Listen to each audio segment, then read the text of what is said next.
सन 2026 का अप्रैल, एक ऐसा महीना जिसे दुनिया शायद लंबे समय तक भूल नहीं पाएगी। मिडिल ईस्ट पहले से ही तनाव की आग में जल रहा था, लेकिन 8 अप्रैल की सुबह ने हालात को एक नए और खतरनाक मोड़ पर ला खड़ा किया। इजराइल और लेबनान के बीच चल रहा तनाव अचानक विस्फोटक बन गया जब इजराइल ने बेरूत, बेका वैली और दक्षिणी लेबनान के कई इलाकों पर एक साथ बड़े पैमाने पर एयर स्ट्राइक शुरू कर दी।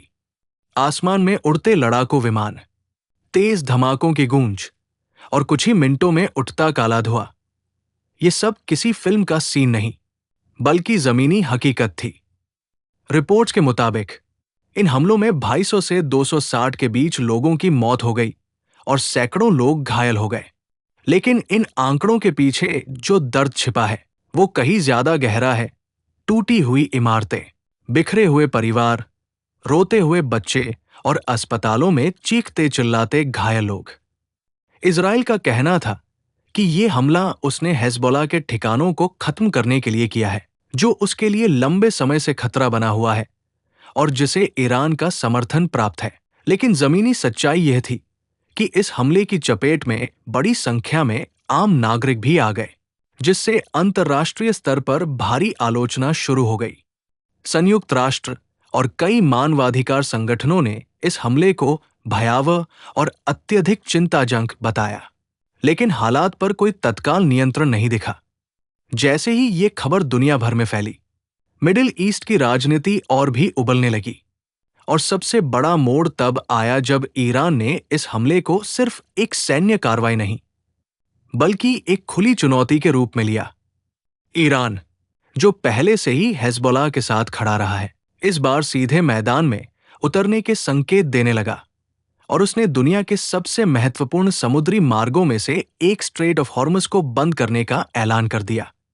ये वही जलद मरुमध्य है जहां से दुनिया का लगभग 20% तेल गुजरता है और इसके बंद होते ही पूरी वैश्विक अर्थव्यवस्था में हड़कंप मच गया। तेल टैंकरों की लंबी कतारें रुक गई। अंतर्राष्ट्रीय बाजार में तेल की कीमतों में उछाल का खतरा पैदा हो गया और कई देशों ने अपने आपातकालीन ऊर्जा भंडार को लेकर बैठकें शुरू कर दी। ईरान ने साफ शब्दों में कहा कि जब तक लेबनान पर हो रहे हमले नहीं रुकते, तब तक ये रास्ता बंद रहेगा। और कुछ रिपोर्ट्स में यह भी सामने आया कि गुजरने वाले जहाजों से भारी टोल वसूला जा रहा है, जिससे ये संकट और भी जटिल बन गया। इस पूरे घटनाक्रम ने यह स्पष्ट कर दिया कि ये अब सिर्फ दो देशों के बीच का संघर्ष नहीं रहा, बल्कि एक बड़ा क्षेत्रीय और वैश्विक टकराव बन चुका है, जिसमें कई ताकतवर देशों की दिलचस्पी और दखल शामिल हो सकती है। यूनाइटेड स्टेट्स पहले से ही इस क्षेत्र में सक्रिय है और इजराइल का करीबी सहयोगी माना जाता है, जबकि ईरान उसके साथ लंबे समय से टकराव की स्थिति में रहा है। ऐसे में यह संघर्ष किसी भी समय और ज्यादा बड़ा रूप ले सकता है। दूसरी ओर रूस और चीन जैसे देश भी इस स्थिति पर नजर बनाए हुए हैं, क्योंकि ऊर्जा आपूर्ति में किसी भी तरह की बाधा का असर पूरी दुनिया की अर्थव्यवस्था पर पड़ता है। जमीन पर हालात दिन ब दिन खराब होते जा रहे हैं। विशेषज्ञों का मानना है कि अगर हालात पर जल्द काबू नहीं पाया गया, तो ये संघर्ष एक बड़े क्षेत्रीय युद्ध में बदल सकता है, जिसमें कई देश सीधे तौर पर शामिल हो सकते हैं।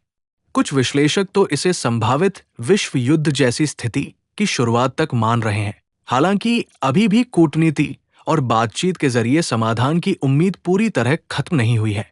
लेकिन सवाल यह है कि क्या इतने तनाव और अविश्वास के माहौल में कोई समझौता संभव है? क्या इजराइल अपने हमले रोकेगा? क्या ईरान अपने कदम पीछे खींचेगा? और सबसे बड़ा सवाल, क्या आम लोगों की जान बचाई जा सकेगी? फिलहाल पूरी दुनिया की नजरें मिडिल ईस्ट पर टिकी है, जहां हर घंटे एक नई खबर, एक नया हमला और एक नया खतरा सामने आ रहा है। ये सिर्फ एक क्षेत्रीय संघर्ष नहीं, बल्कि एक ऐसा संकट बन चुका है जिसका असर दुनिया के हर कोने तक पहुंच सकता है। चाहे वो तेल की कीमतें हों, वैश्विक बाजार हों या फिर अंतर्राष्ट्रीय राजनीति, आने वाले दिन ये तय करेंगे कि ये आग यही बुझ जाएगी या फिर पूरी दुनिया को अपनी चपेट में ले लेगी। और तब शायद इतिहास एक बार फिर खुद को दोहराता नजर आए।